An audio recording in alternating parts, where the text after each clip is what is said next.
নমস্কার সবাইকে সবাইকে welcome GM study for dreams, তোমাদেরই সবথেকে প্রিয় channel GM study for dreams.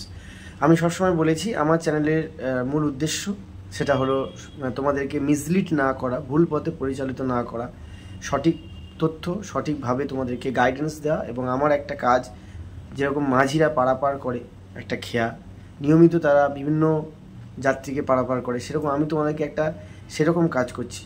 তোমাদেরকে একটা ভালো জায়গায় পৌঁছে দেওয়ার চেষ্টা করি, মোটিভেশন থেকে শুরু করে অথেন্টিক নিউজ, জব আপডেট এবং free of cost note Telegram, হোয়াটসঅ্যাপে এবং যে কোনো মেসেজের মাধ্যমে যে যা প্রশ্ন করে উত্তর দিই। তো যারা প্রথম দেখছো, প্রথম থেকে লাস্ট পর্যন্ত ভিডিওটা দেখবে। ভেরি ভেরি ইম্পর্টেন্ট টপিক আলোচনা করবো আজকের।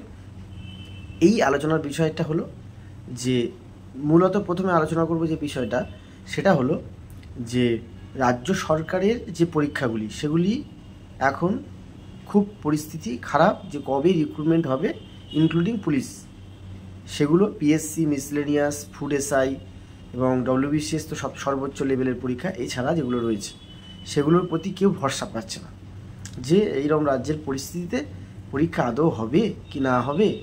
এরকম নানা রকমের গালাগালি, অশান্তিমূলক কথাবার্তা মনের মধ্যে আসছে এবং বলছো আমাকে বা কমেন্টে। তারা কি করবে তাদের নিয়ে বলবো, আর এখন তোমাদের কি করণীয় সেটা। আর ওয়েস্ট বেঙ্গল পুলিশের এক্সাম হবেই, পরীক্ষা যেমন ফর্ম ফিল আপ হয়েছে, এমার্জেন্সি সার্ভিসে আরও পোস্ট ক্রিয়েশন হচ্ছে। নতুন বছরে অনেক একগুচ্ছ নতুন খবর আসবেই, একদম 100% আমার কথা মিলিয়ে নিও। তাই এমার্জেন্সি সার্ভিসের স্বপ্ন নিয়ে যারা তৈরি হওয়া শুরু করেছো তাদের কোনো হতাশ হওয়ার কোনো প্রয়োজন নেই। তাহলে যারা রাজ্য সরকারের পরীক্ষার প্রস্তুতি নিয়ে ধন্দে আছো, যে স্যালারি, রিক্রুটমেন্ট সব কিছু এবং ডিএ সব কিছু থেকে একদম অনেক পিছনে, তাহলে তাদের কি করণীয়? সবার আগে নিজেকে অ্যাসেসমেন্ট করতে হবে যে তুমি যদি অঙ্কে ব্যাকগ্রাউন্ড হয়, যদি সায়েন্স, পিওর সায়েন্স বা সায়েন্সে বায়োসায়েন্স বা সায়েন্স সাবজেক্টের উপরে স্ট্রং আছো, ইংরেজিটাকে একটু দখল করে নিতে পারলেই তাহলে তুমি কী পরীক্ষার জন্য তৈরি হতে পারবে। স্পিডটা বাড়াতে হবে অঙ্কের, বারবার প্র্যাকটিসের মাধ্যমে স্পিডটা বাড়াতে হবে। ম্যাথ সাবজেক্টটা কতটা তুমি স্ট্রং আছো সেই সাবজেক্টটার উপরে একটু গ্রো করে নিতে হবে, নিজেকে এস্টাবলিশ করতে হবে, একটু সময় নেবে। সেই অঙ্কটাকে এমনভাবে তৈরি করবে, অঙ্ক, জিআই এগুলোকে এমনভাবে তৈরি করবে তোমার জন্য নেক্সট টার্গেটগুলো কী থাকবে। রেলওয়ে একদম পরীক্ষা তো হয়ই, এবং সেখানে তুমি নিজের যোগ্যতায় সঠিক তুমি বলতে পারবে না যে প্রশ্ন ওখানে বিক্রি হয়ে গিয়েছে বা আমাকে নেয়নি বা এরকম প্রশ্ন এই হয়েছে, পরীক্ষা হবে না, এগুলো তুমি বলতে পারবে না। রেলওয়ের জন্য তুমি খাটতে পারো, বেশিরভাগই ভালো হয়, দুই একটা কী হয় সেটা বলতে যাব না। তারপরে কি সিএইচএসএল, তারপরে কি সিজিএল, তারপরে তুমি এসএসসি বোর্ডের যে কোনো পরীক্ষা, স্টাফ সিলেকশনের, এসএসসি জিডি থেকে এমটিএস থেকে শুরু করে এগুলো, এই পরীক্ষাগুলোকে যদি তুমি টার্গেট করো, ব্যাংকিং, এই যে পরীক্ষাগুলো প্রতি বছর সিএইচএসএল, আরে যদি তোমার কোয়ালিটি থাকে তুমি কেন কমেন্ট করবে যে আমার এই আদৌ পরীক্ষা হবে তো, বা এই পুলিশের চাকরি করতে আমার ঘৃণা হয় বর্তমান পরিস্থিতি দেখে, কেন করবে? আমি ব্যক্তিগতভাবে অতটা অঙ্কে যে সেই up to the mark 30 second একটা অঙ্ক নামাবো, বা অঙ্কতে দীর্ঘদিন 7 বছর লিটারেচার পড়ার ফলে অঙ্কের প্রতি যে স্পিডটা অনেক কম, তাহলে আমি এই যে পরীক্ষাগুলোর নাম বললাম, সিএইচএসএল, সিজিএল, ইনকাম, এই যে অফিসার লেভেলের যে রেভিনিউ অফিসার, যে ডব্লিউবিসিএস অফিসার বা পোস্টাল ডিপার্টমেন্টের সিএইচএসএল, এই পরীক্ষাগুলো তো আমি সহজেই ক্র্যাক করতে পারতাম। তাহলে পশ্চিমবঙ্গ পুলিশে কেন? তাহলে এটাই বুঝতে হবে যে আমার পরিস্থিতি এমন ছিল যে বাবা মারা গেল, তার আগে 3-4-5 বছর ধরে অসুস্থ, সংসারের সমস্ত রেসপন্সিবিলিটি, বাড়ির একটাই ছেলে, অনেকগুলো দিদির বিয়ে দেওয়া, সেগুলো দায়িত্ব, বয়স হয়েছে মার। তাহলে সেই রকম পরিস্থিতিতে নিজের ট্যালেন্ট যেটুকু ছিল, হয়তো অনেক ছিল বা ছিল না, সেই ট্যালেন্টটাকে সঠিক অ্যাসেসমেন্ট করা, সঠিক গাইডেন্স দেওয়া, নিয়ে যাওয়া সেই রকম কেন লোক ছিল না। যে এই একটা সুড়ঙ্গের মধ্যে বা গুহার মধ্যে যেমন শঙ্কর হারিয়ে গিয়েছিল চাঁদের পাহাড়ে, সে হিরে হাতে করে গুড়িয়ে সেটা দিয়ে হয়তো রাস্তা চেনার চেষ্টা করেছে, যে চাঁদের পাহাড় যে হীরের খনির সন্ধানে সে গিয়েছিল, সেইটা হাতে পেয়েও সেটা তখন সে বুঝতেই পারেনি যে সেটাই ওর সন্ধানে এসছে, সেটাই ওর হাতের মধ্যে রয়েছে। বা পরে যখন অনেক দিন পরে যখন বেরিয়ে গেছে, তখন দেখছে একটা দুটো পড়েছিল সেই হীরের খনির সন্ধান। কিন্তু ও চেয়েছিল কী করে বেরোবে, যখন হীরের খনির মধ্যে ঢুকেছে, যার সন্ধানে অতদূর জঙ্গলে যাওয়া, যখন ঢুকেছে তখন বেরিয়ে যাওয়ার চেষ্টা করছে, এত কঠিন জায়গা থেকে কীভাবে বেরোবো। ঠিক সেরকম অনেক কষ্ট করে বেরিয়েছে। আমরা ওরকম হয়তো হীরের খনির সন্ধানে বেরিয়েছিলাম, কিন্তু মাঝখানে দিক হারিয়ে পথভ্রষ্ট হয়ে সেই হীরের খনির সন্ধান পাইনি। তাই বলে জীবনে কি ব্যর্থ হয়ে বেকার যুবক হিসাবে পড়ে থাকার থেকে যে কোনো একটা চাকরি জুটিয়ে সরকারি চাকরি স্ট্যাম্প গায়ে পড়েছে, সেটা পাড়ার লোকের কথায় বা নিজের হিংসা করে যে কাকামা জেঠিমা মাসিমা বন্ধু কলিগ যারা হিংসা করে বলবে যে কি চাকরি করছিস কনস্টেবলে, কি চাকরি করছিস, আবার কেউ কেউ ওটা কনস্টেবলটাকে ওটা ঘুরিয়ে দিয়ে বাজে কথা বলে দেয়। তাহলে এই চাকরিটা হচ্ছে সি গ্রেডের একটা পশ্চিমবঙ্গ রাজ্য সরকারের একটা চাকরি, যেটা গভর্নমেন্ট এমপ্লয়ি বলা যায়। সেটা পেতে গেলে অনেক ট্রেনিং অনেক কি তোমরা জানো। তাই যা হোক একটা কিছু পেয়েছি, হয়তো সঠিক রাস্তা যেতে পারি, কিন্তু তোমরা কেন যাবে না? তোমরা কেন প্রশ্ন করবে যে আমি এই চাকরিটা কেন করতে যাব, এই চাকরিটা আমাকে প্রশ্ন করে তুমি অন্য চাকরি যেতে পারো না, বা এসআই কেন হওনি, এইগুলো তারপরে তুমি ধরো এই রেলওয়ে। আমি তোমাদেরকে বলবো আমাকে প্রশ্ন না করে, কাউকে প্রশ্ন না করে নিজেকে প্রশ্ন করবে আজকের পর থেকে ভিডিওটি দেখার পর, যে আমি এই সাবজেক্টে ভালো, ম্যাথ জিকে এই জিআই বেশ ভালো, তাহলে আমি সেন্ট্রালে সব করা টার্গেট করবো।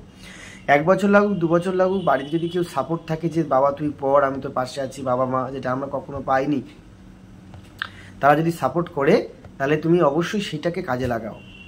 সেই লক্ষ্যে 1 বছর 2 বছর 3 বছর টাইম নিয়ে খুব সুন্দর করে বড় লক্ষ্যের জন্য লড়াই করো।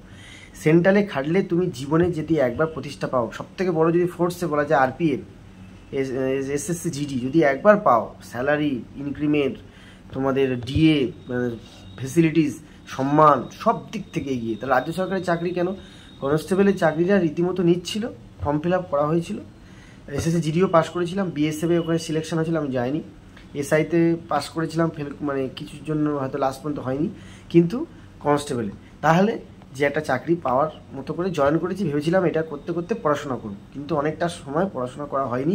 ডিউটি, রাজ্যের যা পরিস্থিতি, বিভিন্ন কারণে নিজেরই ভুলে, নিজেরই ভাগ্যের পরিহাসে হয়তো হচ্ছে না।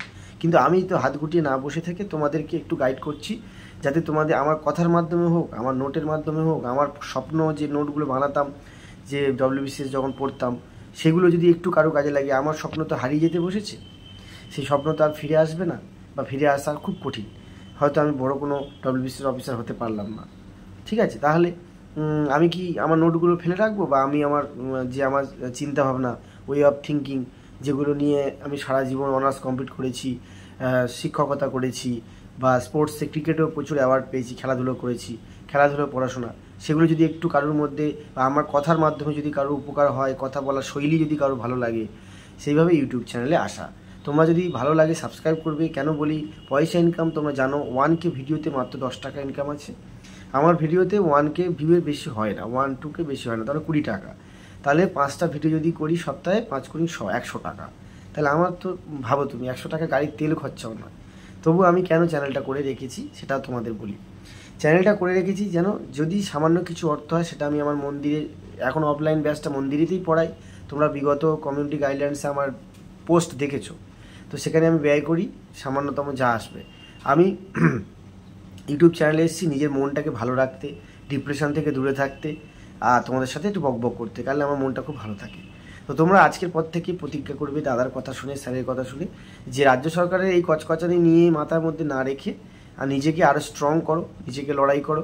আমি আগের ভিডিওতে স্টুয়ার্ট ব্রডের কথা বলেছি, 6টা 6 খেয়েও 600 উইকেট নিয়ে কামব্যাক করা, এটা আমি বলেছি। আর প্রত্যেকটা মানুষ জীবনে খুব খারাপ সময় থেকে এসে বড় জায়গায় যায়, সবাই, কোনো জিনিস সহজে অর্জন করা যায় না। আমি যখন বাবা মারা যায়, মাত্র 4টে টিউশনি স্টুডেন্ট ছিল আমাদের, 4টে। আমার দিদি সায়েন্স পড়াতো, আমি আর্টস পড়াতাম, 4জন স্টুডেন্ট ছিল, 400 টাকা মাইনে। 400 টাকায় আমার মা, আমি, আমার ছোটদি আর আমার একটা ভাগনা, 4জন। প্রথম 400 টাকা, তারপর 500 টাকা পরের মাসে হলো, তারপর 1000 টাকা হলো। হাইয়েস্ট আমাদের 6 থেকে 7,000 টাকা হাইয়েস্ট উঠেছিল। সেই 7,000 টাকায় 5 জন খাওয়া দাওয়া, ইলেকট্রিকের বিল সব মিলিয়ে করা হতো। বাবা আমাদের সংসারে ছিলেন, কিছুদিন পরে বাবা মারা যান। তার চিকিৎসার জন্য যেটুকু অর্থ ওই বিএডের জন্য জমানো ছিল, সেই অর্থটা দিয়ে বাবা সরকারি হাসপাতালে চিকিৎসা করিয়েছি। আমার দিক থেকে আমি আপ্রাণ চেষ্টা করেছি, একজন কলেজ গোয়িং বয় হিসাবে স্টুডেন্ট লাইফে আমার স্ট্রাগল, সেখান থেকে কোনো অর্থ আমি পাইনি, জমানো পয়সা থেকে যেটুকু পেরেছি। এমনকি সারাদিন 4টে ব্যাচ পড়িয়েও সন্ধ্যে রাতেও আমি ব্যাচ পড়াতে যেতাম। যদি কিছু পয়সা হয়, সেই পয়সাটা যদি আমি একটা জামা কিনতে পারি বা একটা প্যান্ট কিনতে পারি, তাহলে আমি পুজোর সময় পড়তে পারবো। তাও হয়তো অনেক সময় কিনতে পারতাম না, সেটা হয়তো মার হাতে দিয়ে দিতাম।